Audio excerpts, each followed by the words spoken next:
Hello दोस्तों।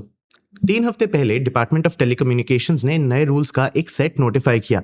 उनके हिसाब से इंडिया में कम्युनिकेशन इंफ्रास्ट्रक्चर ऑपरेट करने वाली हर एंटिटी, चाहे वो मोबाइल टावर कंपनीज हो, cloud based telecom network providers हो, इंटरनेट एक्सचेंज पॉइंट्स हो या सैटेलाइट गेटवेज, इन सब को अब अपना सारा डेटा एक्सक्लूसिवली देश के अंदर स्टोर करना होगा। उस डेटा की कोई भी कॉपी कभी भी बाहर रूट, शेयर या अवेलेबल नहीं करवाई जा सकती। रूल्स काफी स्वीपिंग है, पर ये अचानक नहीं आए हैं। जबकि ये लॉज बस टेलीकॉम डेटा के बारे में ही हैं, इंडिया लगातार इंफॉर्मेशन की उन कैटेगरीज को बढ़ा रहा है जिन्हें उसकी बॉर्डर्स के अंदर रहना होगा, चाहे वो पेमेंट डेटा हो, इंश्योरेंस रिकॉर्ड्स हो या इवन सोशल मीडिया का डेटा। हाँ, हर मैंडेट का अपना लॉजिक रहा है, पर हर मैंडेट से कुछ को फायदा हुआ है और कुछ को नुकसान भी हुआ है। जब हमने इंडिया की डेटा लोकलाइजेशन जर्नी में डीप डाइव किया, तो हमें ना सिर्फ इंडिया के अलग अलग सेक्टर्स के बीच बल्कि सेम इंडस्ट्री एसोसिएशन के अंदर भी डिबेट्स मिले। डेटा लोकलाइजेशन के लिए दिया गया कारण ऑफ कोर्स नेशनल सोवरेनिटी है, मतलब हमारे डेटा को किसी भी तरह के फॉरेन इंटरफेरेंस से प्रोटेक्ट करना, जबकि हमारी अपनी लॉ एनफोर्समेंट के एक्सेस को ईजियर बनाना। पर वो कई बार इंडिया की सबसे बड़ी फर्म्स में से कुछ के कमर्शियल इंटरेस्ट के साथ ओवरलैप करते हैं। DPDP act Indian data localisation में एक बड़ा स्टेप था। आज के इस वीडियो में हम इकोनॉमिक्स, जियोपॉलिटिक्स और फियर्स डोमेस्टिक लॉबिंग बैटल्स को देखना चाहते थे, जिन्होंने इंडिया के डेटा लोकलाइजेशन रेजिम को शेप किया है। सबसे पहले हम डेटा लोकलाइजेशन की हिस्ट्री से शुरू करेंगे, फिर हम इंडिया के डेटा लोकलाइजेशन से रिलेटेड ग्लोबल प्रॉब्लम्स को समझेंगे। एंड में हम इंडिया में डेटा लोकलाइजेशन से जुड़े डिबेट्स भी डिस्कस करेंगे। मैं हूं आपका होस्ट देव, आप देख रहे हैं मार्केट्स बाय ज़ीरोधा हिंदी। चलिए शुरू करते हैं। सबसे पहले हिस्ट्री से शुरुआत करते हैं। इंडिया में हमेशा स्ट्रिक्ट डेटा लोकलाइजेशन रूल्स नहीं थे।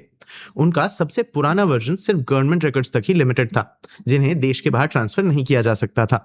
पुराने टेलीकॉम रेगुलेशंस खास करके सब्सक्राइबर अकाउंटिंग इंफॉर्मेशन के ओवरसीज ट्रांसफर को भी रोकते थे। ये काफी नैरो रूल्स थे और कोई भी डेटा सोवरेनिटी को एक ग्रैंड नेशनल प्रोजेक्ट जैसे नहीं सोच रहा था। प्राइवेट सेक्टर में पहला असली एक्सटेंशन सिर्फ 2010s में आया। 2011 में गवर्नमेंट ने आईटी एसपीडीआई रूल्स नोटिफाई किए। इसने सेंसिटिव पर्सनल डेटा जैसे पासवर्ड्स, फाइनेंशियल इंफॉर्मेशन, बायोमेट्रिक्स और मेडिकल रिकॉर्ड्स हैंडल करने वाली कंपनीज के लिए बेसलाइन कंसेंट और सिक्योरिटी प्रैक्टिसेस एस्टैब्लिश किए। ये अभी भी एक ऐसा रूल सेट था जो ज्यादातर एवरीडे सिटीजंस डेटा तक ही लिमिटेड था। लेकिन बिजनेस डेटा पे कोई ऐसा मैंडेट होने का पहला बड़ा केस 2015 में आया, जब आईआरडीएआई ने इंश्योरर्स से core insurance record strictly Indian territories के अंदर रखने को कहा। फिर 2018 के आसपास सब कुछ बदल गया। दो अलग इवेंट्स हुए जिन्होंने डेटा लोकलाइजेशन को एक ब्यूरोक्रेटिक आफ्टरथॉट से नेशनल प्रायोरिटी में बदल दिया। एक था कैम्ब्रिज एनालिटिका का स्कैंडल। ये एक पॉलिटिकल कंसल्टेंसी था जिसने ग्लोबली 100 से ज्यादा इलेक्शन कैंपेन्स में उन्हें पॉलिटिकल एडवर्टाइजिंग से टारगेट करने के लिए लाखों फेसबुक यूजर्स के पर्सनल डेटा को इलीगली हार्वेस्ट किया था। वो एक ग्लोबल वेकअप कॉल था जहां डेटा मिसयूज एक कंज्यूमर राइट्स इशू से बढ़कर नेशनल इंटेग्रिटी के लिए खतरा बन गया। इसने हर जगह ज्यादा कॉम्प्रिहेंसिव डेटा लेजिस्लेशन के लिए स्पीड बढ़ा दी। दूसरा इवेंट हमारे अपने सुप्रीम कोर्ट से आया। अगस्त 2017 में कोर्ट ने एक first of its kind ruling दी, जिसने प्राइवेसी को हमारे कॉन्स्टिट्यूशन के हिसाब से एक फंडामेंटल राइट डिक्लेयर किया।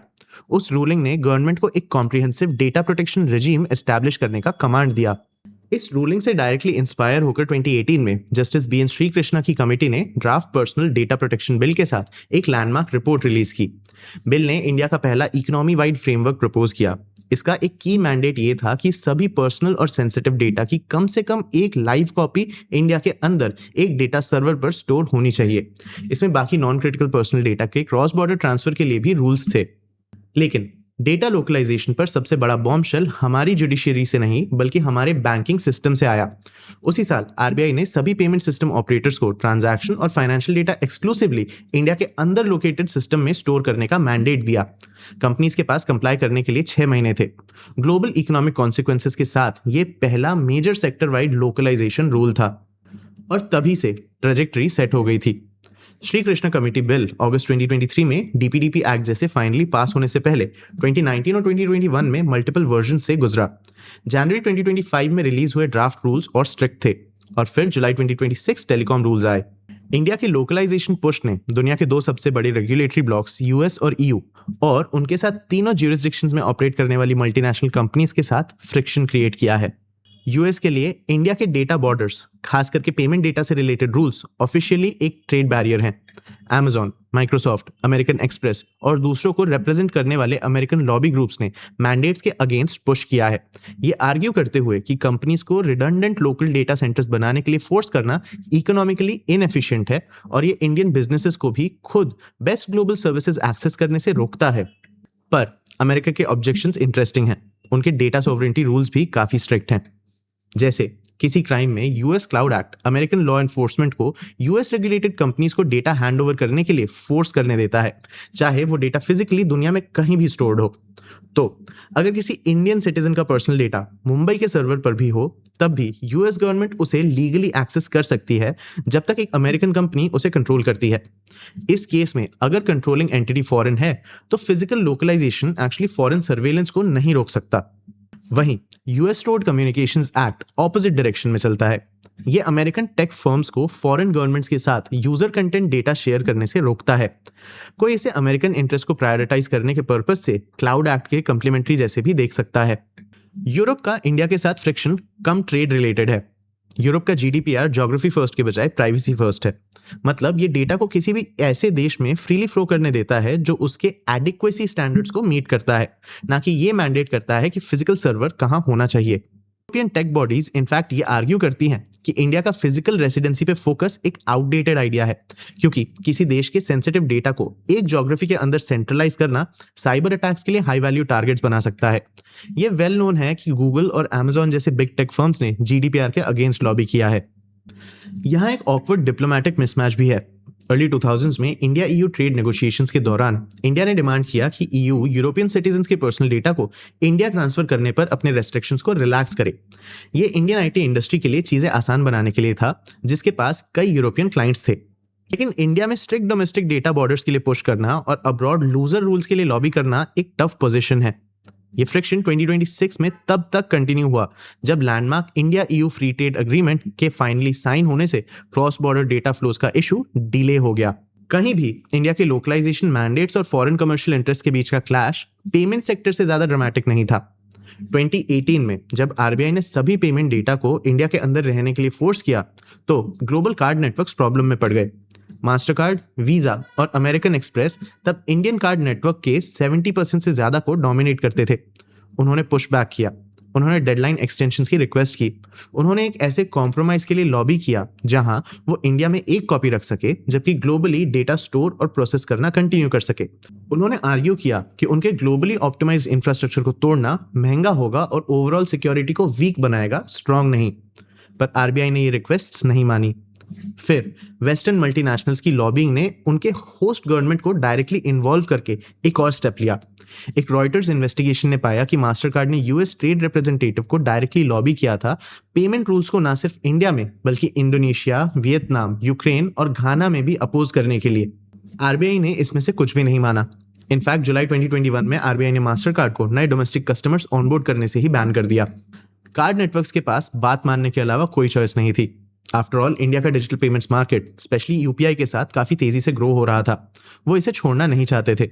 इवेंचुअली कार्ड कंपनीज ने इंडिया के अंदर dedicated local data storage facilities build करने में मिलियन स्पेंड किए। मास्टर कार्ड पर बैन जून 2022 में हटा दिया गया था। तभी डोमेस्टिक पेमेंट्स कंपनीज को ये उनके बिजनेस के लिए बेनिफिशियल लगा और उन्होंने ग्लोबल कंपनीज को क्रिटिसाइज किया।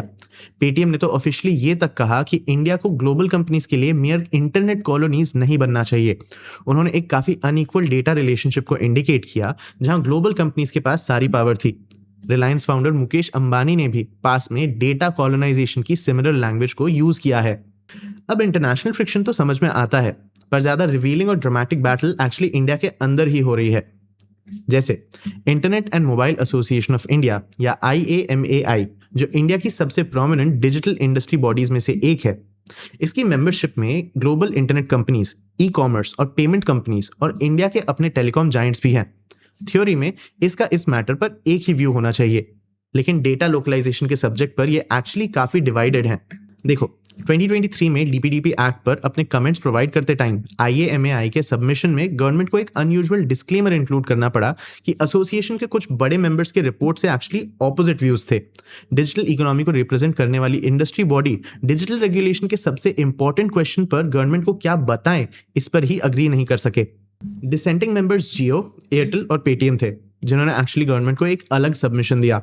उनका पोजीशन ये है कि वो इंडियंस के पर्सनल डेटा के किसी भी फॉर्म के क्रॉस बॉर्डर ट्रांसफर के अगेंस्ट हैं। वो जो चाहते हैं वो एक वाइट लिस्ट अप्रोच है, जहां डेटा डिफॉल्ट में इंडियन सर्वर्स में ही रहता है और गवर्नमेंट हर उस फॉरेन कंट्री को इंडिविजुअली अप्रूव करती है जो इसे रिसीव कर सकती है। उन सभी के पास इसके लिए एडवोकेट करने के कमर्शियल रीजंस भी हैं। जैसे एयरटेल अपनी डेटा सेंटर सब्सिडियरी एनएक्स्ट्रा में एनुअली 1500 करोड़ रुपीस इन्वेस्ट कर रहा है 3 से 4 साल में 120 टू 130 मेगावाट से 1 गीगावाट कैपेसिटी के एक्सपेंशन को टारगेट करते हुए।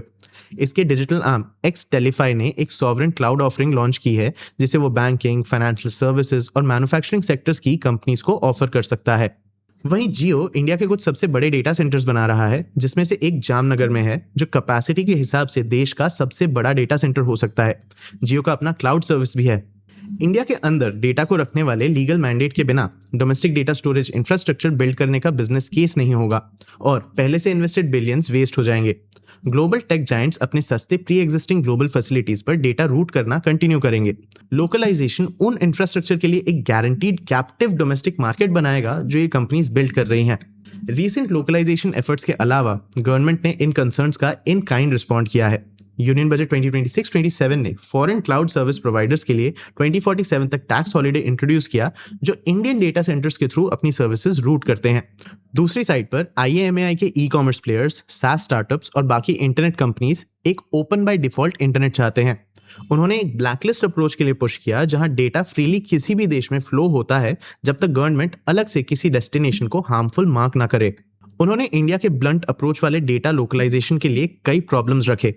जैसे उन्होंने आर्ग्यू किया कि DPDP एक्ट की पर्सनल डेटा की डेफिनेशन इतनी ब्रॉड थी कि वो पूरी तरह अनोनिमाइज डेटा को भी कैप्चर कर सकती थी। वो directly ad funded business models को थ्रेटन करेगा जो ऑनलाइन कंटेंट को फ्री रखते हैं। हार्ड लोकलाइजेशन उनके हिसाब से उन स्टार्टअप्स को खत्म कर देगा जिनमें डोमेस्टिक डेटा फॉलबैक्स बिल्ड करने के कैपिटल की कमी है और जो कंप्लायंस पर ज्यादा स्पेंड नहीं कर सकते थे। ये फॉरेन इन्वेस्टमेंट को भी डिटर कर सकता है और इंडिया के IT एक्सपोर्ट को भी हार्म कर सकता है, जो प्राइमरीली US और यूरोप को एक्सपोर्ट करने पर रिलाई करता है। तो आपको क्या लगता है, इंडिया में डेटा लोकलाइजेशन एक अच्छी चीज होगी या इसके प्रॉब्लम्स इसके फायदे से ज्यादा होंगे? अपने व्यूज हमें कमेंट सेक्शन में जरूर बताना। आगे आप कौन से टॉपिक्स पे वीडियोस देखना चाहते हो ये भी हमें कमेंट सेक्शन में जरूर बताना। अगर ये वीडियो आपको इन्फॉर्मेटिव लगा तो इसे लाइक और शेयर जरूर करना। ऐसे ही और वीडियोस के लिए चैनल को सब्सक्राइब भी कर लेना। आज के लिए इतना ही, मिलते हैं अगले वीडियो में।